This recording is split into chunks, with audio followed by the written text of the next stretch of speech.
mi nombre es Sofía y hoy les voy a presentar una pequeña reseña de una de las novelas más importantes de la literatura universal, si no me equivoco, la segunda más vendida de la historia. Con ustedes, Historia de dos ciudades de Charles Dickens. Esta novela fue publicada en 1859 y fue muy particular porque era una novela histórica, y pues Dickens en realidad se destacaba por presentar novelas que tenían una gran crítica social, pero del Londres en el que él vivía. En esta novela, él mezcló historia, mezcló la crítica social, agregó su toque mágico de maestro de la literatura y Paula nos dejó una novela impresionante. Antes que nada les voy a presentar un poco mi edición de Historia de dos ciudades. No es una portada muy llamativa, pero creo que esta imagen de aquí nos contextualiza totalmente en la época en la que se desarrolla la historia. Y nos presenta uno de los personajes más importantes para mi parecer en esta novela, pues porque la guillotina, que empieza siendo una máquina que cega las vidas de las personas, termina siendo la salvación de los miserables y de los oprimidos. Pero bueno, contextualicémonos un poco más en la historia.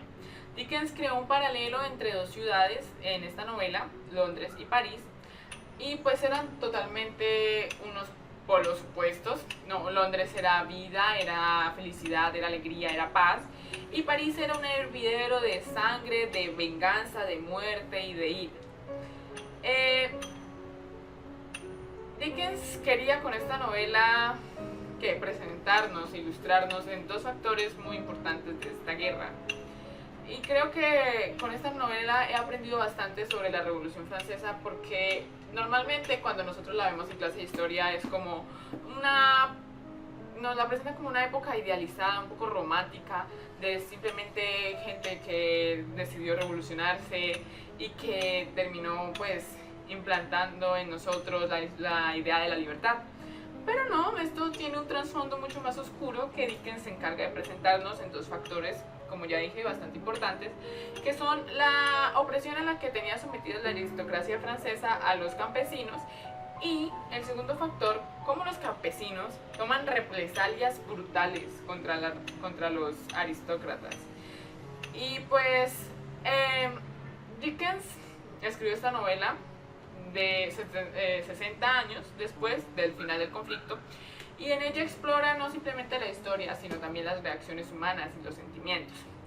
Esta historia nos demuestra que la idea del sufrimiento humano no es simplemente una realidad de Francia en el siglo XVIII, sino que a través de la pobreza y la justicia que se pone manifiesto en esta novela, se exploran las condiciones que sin lugar a dudas persistirán siempre que haya desigualdad y haya violencia. Historia de dos ciudades es principalmente una crítica social que se encarga de indagar en los límites de la justicia humana y que busca la respuesta a varias preguntas como ¿qué es en realidad la justicia? ¿Justicia significa matar a los asesinos de mi familia? ¿O cuando en realidad la justicia empieza a convertirse en injusticia? Esta novela se divide en 3 libros y algunas de las escenas de la historia han ido pasando en el fondo del video a lo largo pues del tiempo que llevo hablando con ustedes. A pesar de que Dickens quería mostrarnos la cruda realidad de los hechos, yo creo que también quería infundir en todos nosotros una idea de redención, una idea de que hay luz en medio de la oscuridad, o pues que uno puede resucitar entre las cenizas, pues porque los personajes no solamente representan los monstruos en los que se convierte alguien después de una vida de injusticia, sino también están aquellos personajes que en medio de tanta adversidad logran demostrarle a todos los lectores de este autor que todavía alguien en esta época era capaz de amar, de respetar, de ser tolerante, como lo hizo para mí uno de los personajes más interesantes de esta historia, que es Sidney Carton. Interesante, ¿por qué? Pues porque es uno de los personajes que tuvo un gran desarrollo a lo largo de la historia, una evolución importantísima, Y creo que Carton se encarga de mostrarle a la humanidad que hay algo que merece ser salvado en nosotros.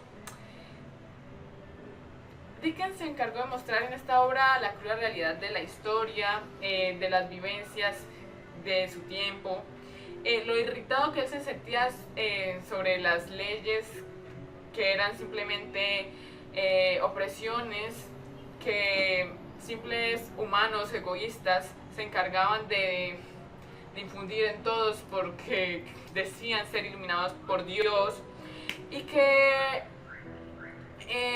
en esta historia yo creo que se advierte que si uno no recuerda lo que ha vivido, está condenado a repetir este sufrimiento, estas malas vivencias, y que es importante generar un cambio en el pensamiento y que la humanidad empiece a primar la igualdad como un sentimiento común en todos. Esta historia, en conclusión, es una impresionante obra literaria que solventa la idea de la imperfección humana, claramente, pero también de la redención y del perdón. Está absolutamente recomendada para las personas que no quieren simplemente una lectura light, sino que quieren entrar en un mundo oscuro, en un mundo crudo, duro, pero muy, muy real, y salir de él con una enseñanza profunda, con una perspectiva supremamente diferente. Porque hay que recordar que cuando uno lee un libro, nunca, nunca, nunca vuelve a ser el mismo. Y pues muchas gracias, espero que les haya gustado el video y por favor no dejen de leer Historia de dos ciudades y compartir vivencias con estos grandes personajes como son Lucy Manet, el Dr. Manet y Sidney Carton. Y creo que muchos de ustedes se van a sentir identificados con ellos. Gracias.